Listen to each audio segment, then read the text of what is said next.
IVM.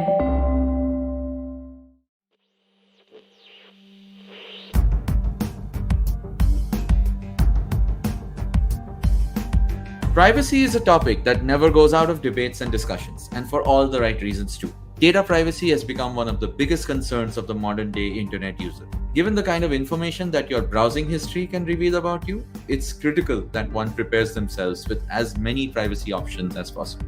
Hi, I'm Shiladitya Mukhopadhyay, and in this episode of Cyberpoint by Checkpoint, I have Mr. Prakash Bell with me, who leads the security engineering team for India and SAARC at Checkpoint Software Technologies. We intend to discuss all things privacy here. Is anything truly private on the internet? What are India's new VPN regulations all about? How to ensure your data remains private on the internet? This and a lot more on the other side of this short break. Have you ever wondered where the business world is headed? How the ways in which we create, market, and sell to consumers will evolve?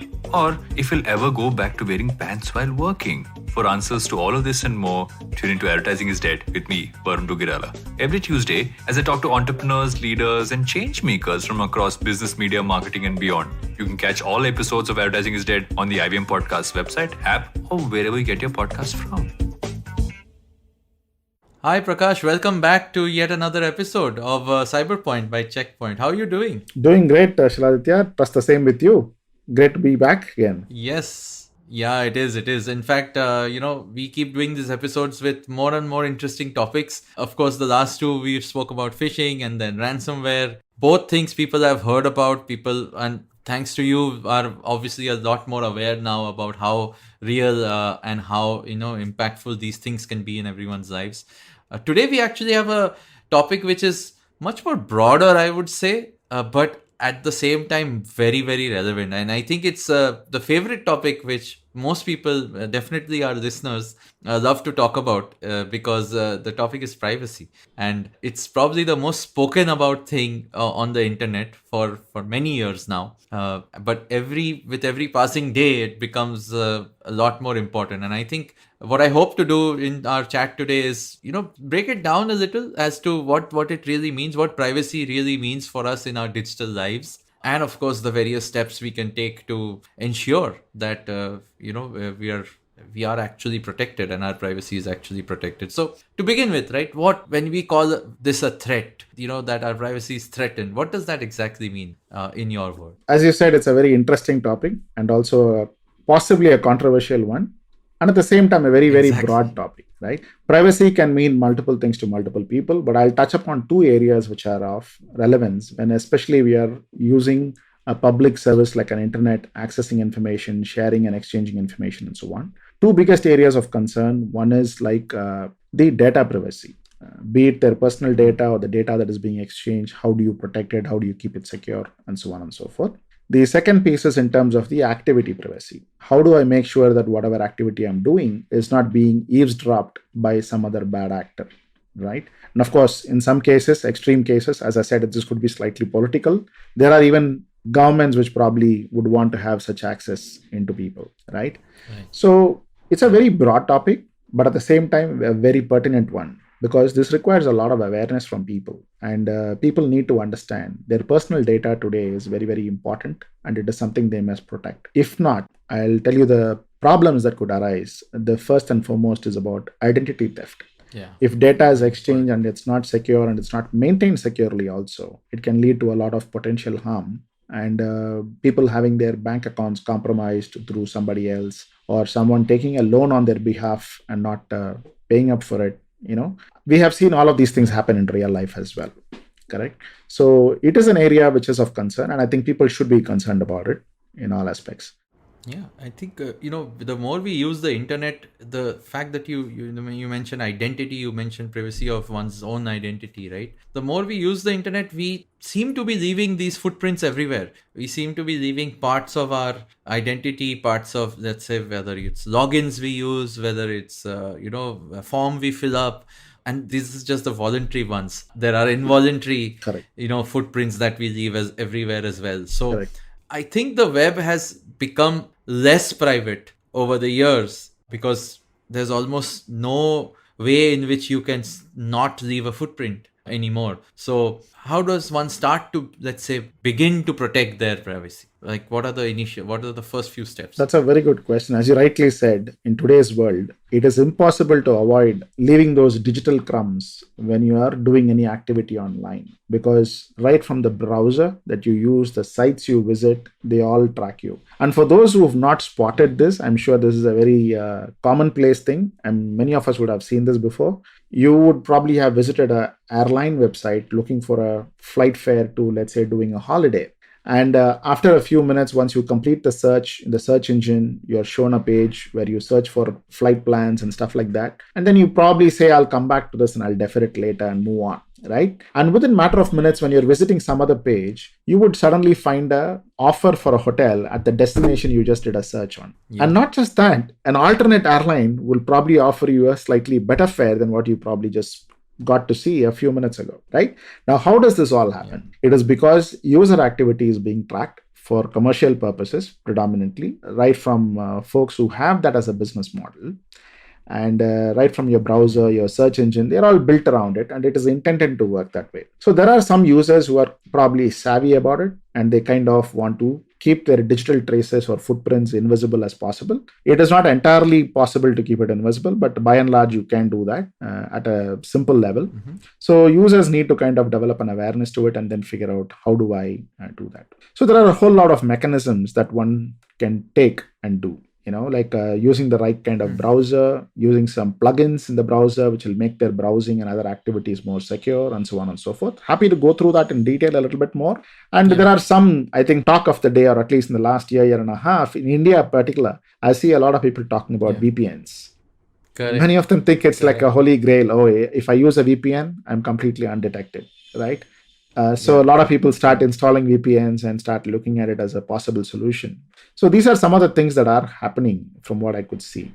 Okay, but we'll go into each of these areas. Double down on that.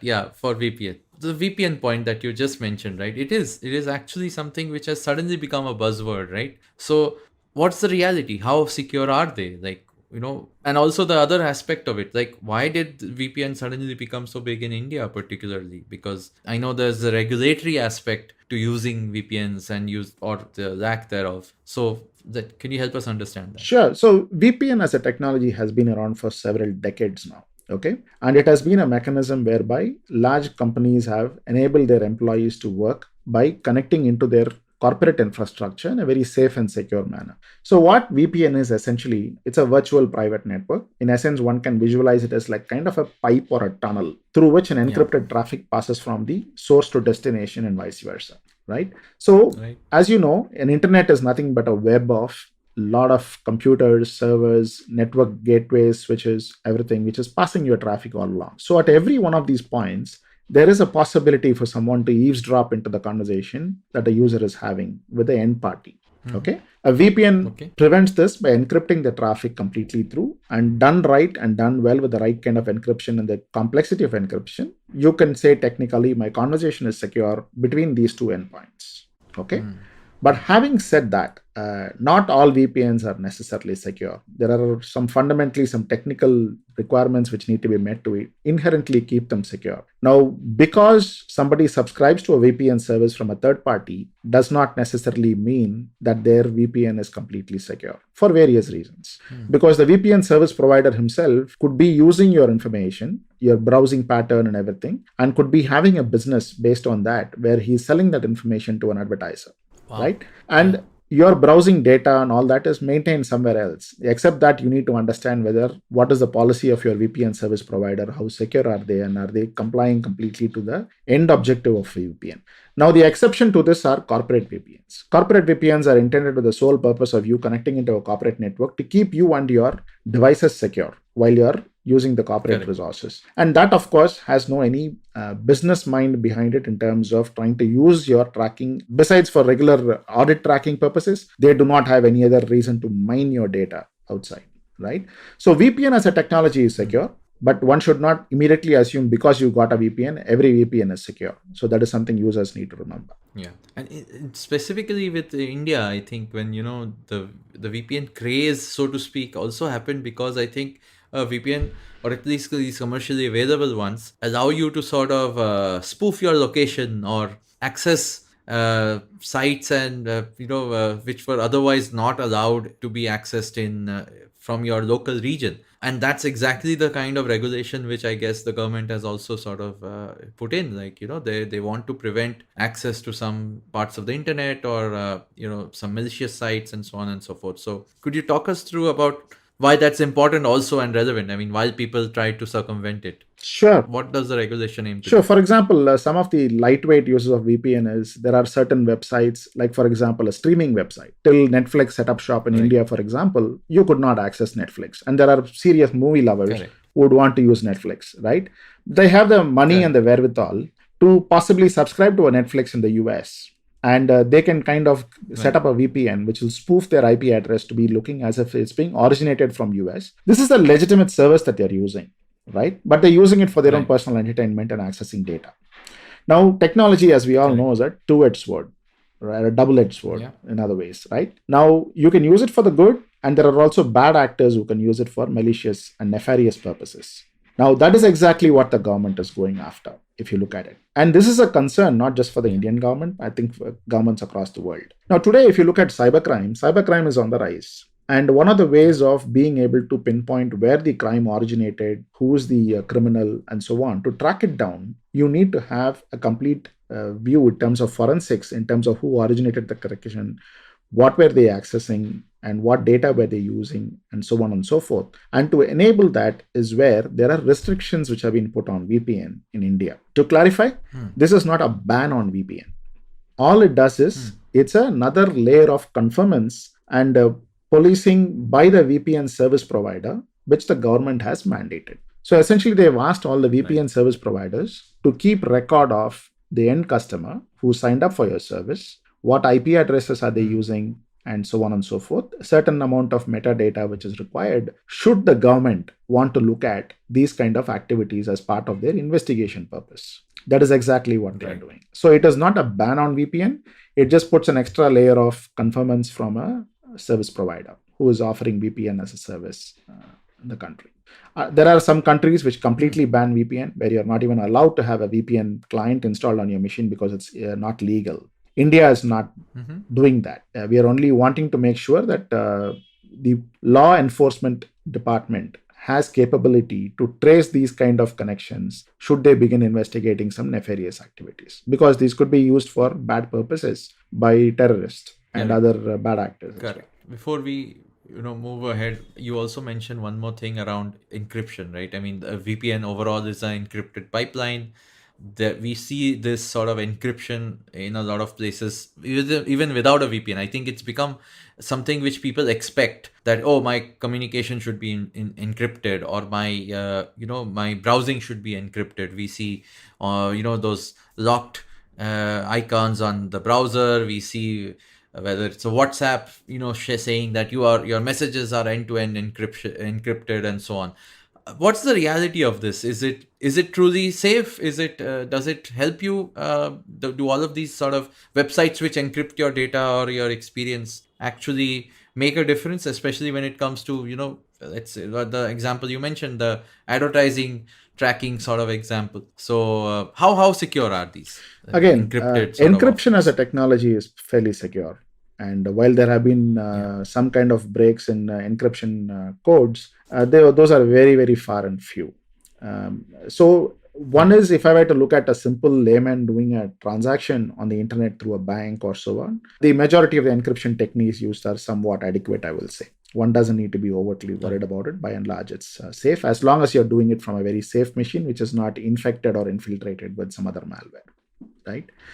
Now, coming to other types of encryption, people look at instant messaging and so on and so forth. Again, end-to-end, these technologies would be safe. But again, there is this question of law. If the legal departments need to have access to those data for a legitimate reason, then I think the question to be answered is, would the organizations holding these platforms open to sharing that with the government? And we all know the law. In most countries, these organizations are obliged to reveal or share that data if required or when solicited by a government or a law enforcement department.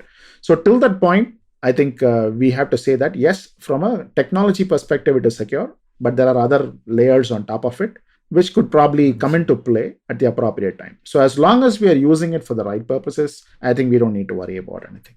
Or legitimate purposes, if I were to say that. Yeah, exactly. That's the most important point, I think. The fact that, we all want privacy, we all want to be safe and secure, but it starts with choosing to do the right things on the internet and, obviously not trying to be unseen for nefarious purposes. So the next point, and obviously the one we ask on every episode, I guess, is how do you stay safe? What does one do to ensure that their privacy is maintained on the internet?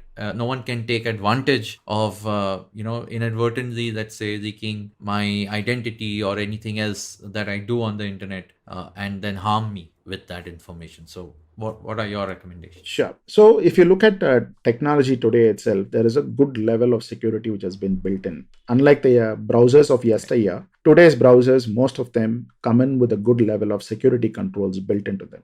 So even if you were to visit a site which does not have encryption enabled and you're doing a kind of a transaction, then usually you'll get a pop-up saying that, hey, this is not safe for you to conduct this transaction, right? And on top of this, you also have software which could be installed on your machine, like an antivirus, which would have some kind of a plugin which will work along with the browser, which would enhance the level of security. To look at things like phishing, you visiting a website which is not safe, it's a tricky website. It could be a small spelling mistake on your bank name when you type in, and it will land you on a different website, which would look probably very similar to your bank portal.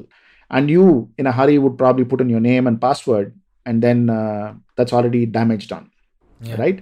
So these kind of things, I think to a large extent today, browser developers or the browser companies, they are making it slightly more secure for you. But nonetheless, on top of it, people can also develop an awareness to stay slightly more secure. Like I said, have some additional software controls in place. Okay. Right. Now, if you do not want your browsing sessions to be tracked, there are browsers which have ability to prevent browser tracking. So they will disable tracking or cross-site script access between various sites so that you don't need to kind of reveal the information. Now, if you fundamentally look, every time you visit a website, off late, you would have noticed many of them asking you, do you accept our cookies? Yes. The cookies are like some digital crumbs which are left back in your browser. So the website knows that you visited them before and probably even customizes your access and preferences based on the previous visit and some of the settings you would have done. But at the same time, the same cookies can be accessed by a third-party site, and they would know which are all the sites you have visited, correct?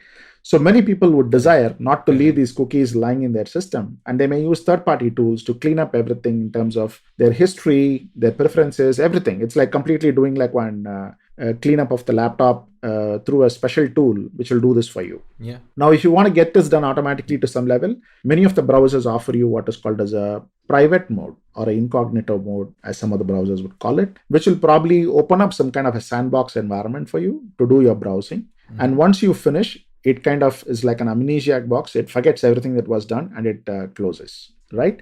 So you've gotten rid of whatever history and everything you had in the private mode. So people could probably leverage some of these simple features in a browser. Now, to improve their security posture even further, some of the tools that track you are scripts that run on websites, advertisements, and so on and so forth. So people could install a whole bunch of additional tools or extensions to their browser, like which block pop-ups, ad blockers, and also enable option of do not track in your browser.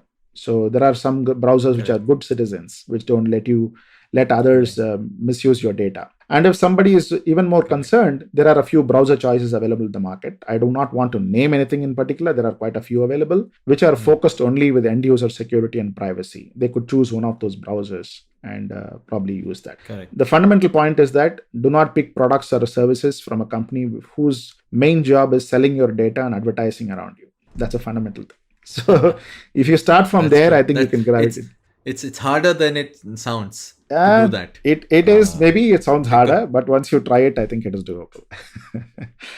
No, exactly. And I think that's also the part of the awareness that people should have. That's right. That, it's not that everything that you think is the default of the internet is always good for you. Absolutely. You should know what's possible. You should know what happens with all these crumbs that you leave on the internet, and what is being done to target you, especially.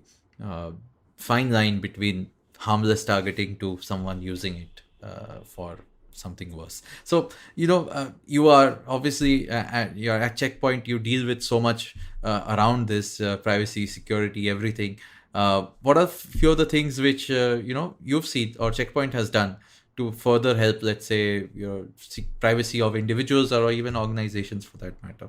Absolutely, absolutely. I think while we target primarily large organizations and the individuals who are using our services and products within organizations, we also have consumer-related products.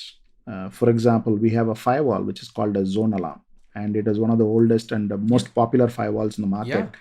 And we encourage users to use that over your standard firewall, which comes with your operating system. A firewall is a very good level of defense when you're doing some of these things, because even if you have something trying to enter your machine for illegitimate access, you could probably prevent it. And of course, we always recommend using a solid endpoint line. Now, for our corporate users, we have an entire Harmony suite of products which secure your endpoint. And that includes your laptops, mobile devices, tablets, and so on.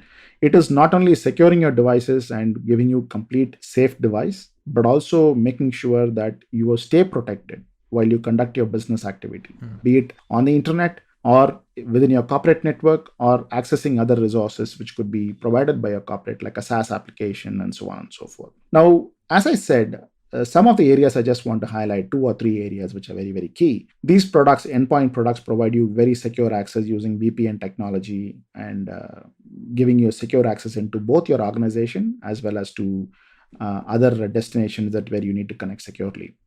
Now, over and above that, we also have solutions for companies where you can have a clientless access to provide a simple and easy access to vendors and contractors where you don't have to expose your network to them. But at the same time, you do not have to worry about their individual security posture, but allowing them seamless access into their services. And they can continue to transact and do business with you in a seamless manner. Now, 2 other areas where I think one product that I want to highlight is we have a Harmony Browse. And it's a small extension which sits on your browser.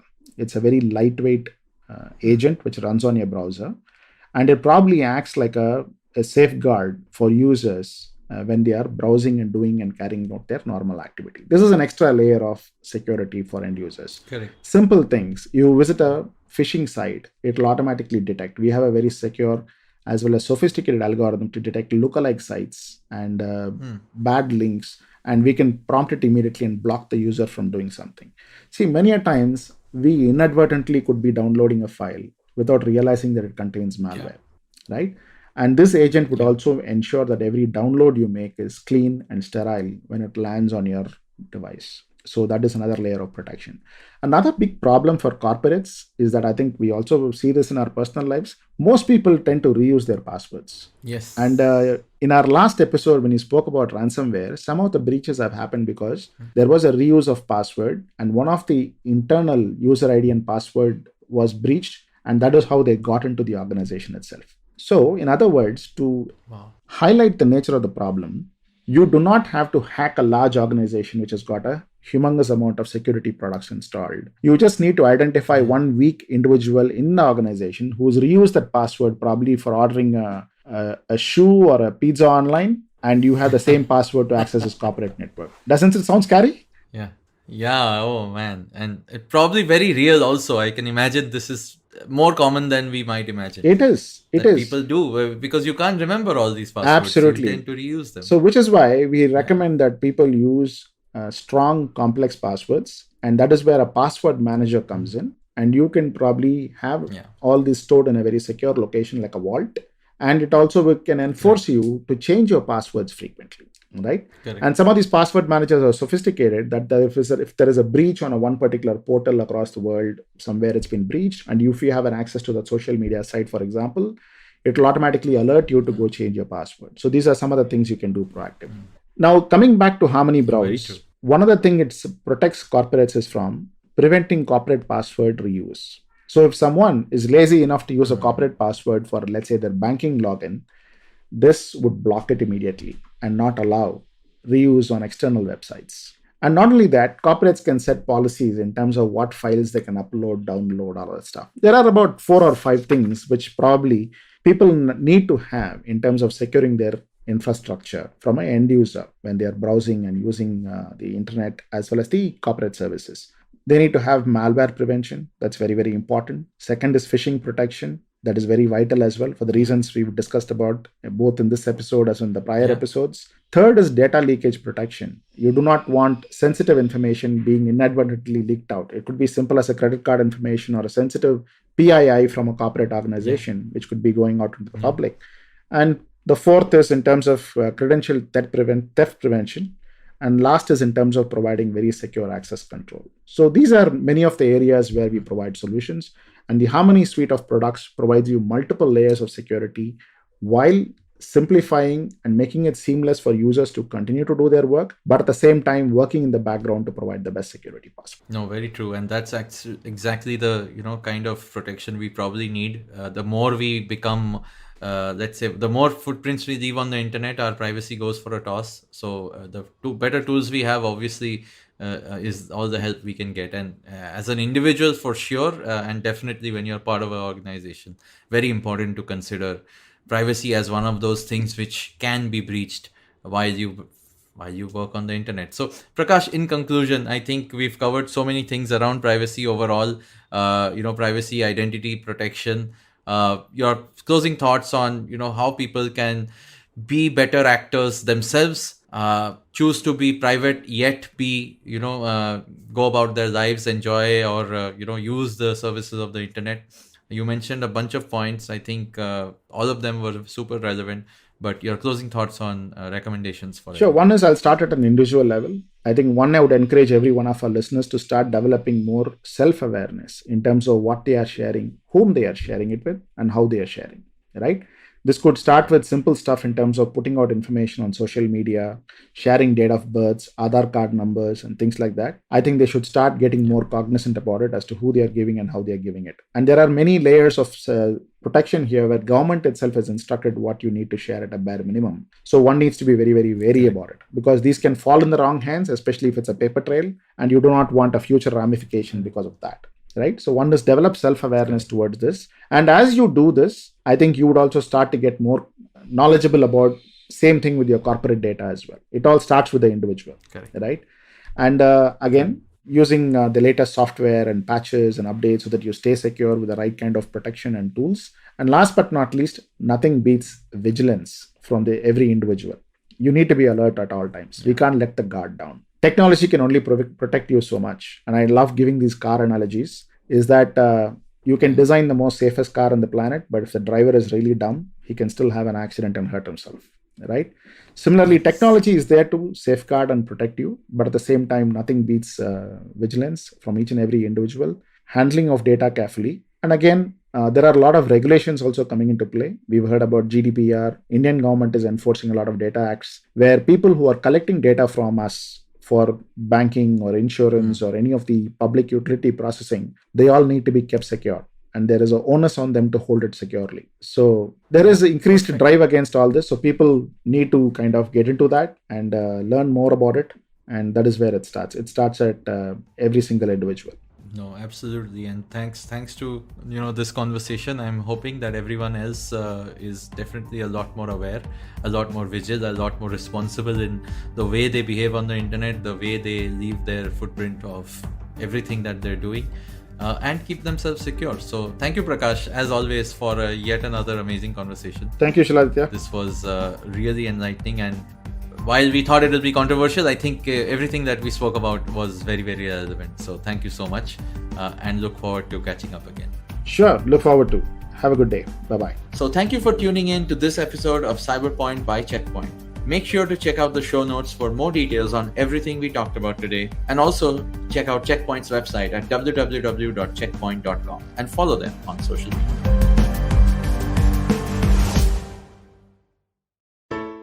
Hello. It's been another great week on the IVM Podcast Network. On Pesa Vesa, Anupam talks to Rajiv Shastri. He's the director and CEO of NJ Mutual Funds, and they discuss direct versus regular investing and its risks and rewards. On the Filter Coffee podcast, Karthik talks to Pallavi Agarwal, founder and CEO of GoStops, about hostel culture in India. On Smarter with Sid, Siddharth elaborates on the benefits of learning a new language. On Cock and Bull, Cyrus, Sriram, Naveen and Kajal commemorate Pluto Demotion Day by deciphering some cosmic trivia. And on The Wire Talk, Siddharth talks to Seema Chishti about her book, Sumitra and her niece, Tales and Recipes from a Khichdi Family. Hey everybody, as you know, we've been beating the horse for merchandise and you should go and get it now before we refresh our collections. And what's there right now won't be available forever. So go get it now. You can go to ivmpodcast.com, go click on the store link and you'll be able to find the store, or go to beyondfollow.com/IVM and you can go directly over there and pick up the merchandise. Also, remember, if you're following this show or any of our other shows for that matter, please do tell a friend. Social media helps, but not as much of word of mouth. But if you're a social media fellow, then go to our IVM podcast handle on Twitter, Facebook, Instagram, and LinkedIn and follow us there. Also, please do remember to check out all of our different YouTube channels. We have a ton of them now. You can go to ivmpodcast.com/YouTube where we maintain a list of all of these channels. And finally, we'd like to thank our sponsors for this week: TransUnion Civil, Boat Lifestyle, Checkpoint Software, Small Case, and Intel vPro. Thank you so much for making this possible.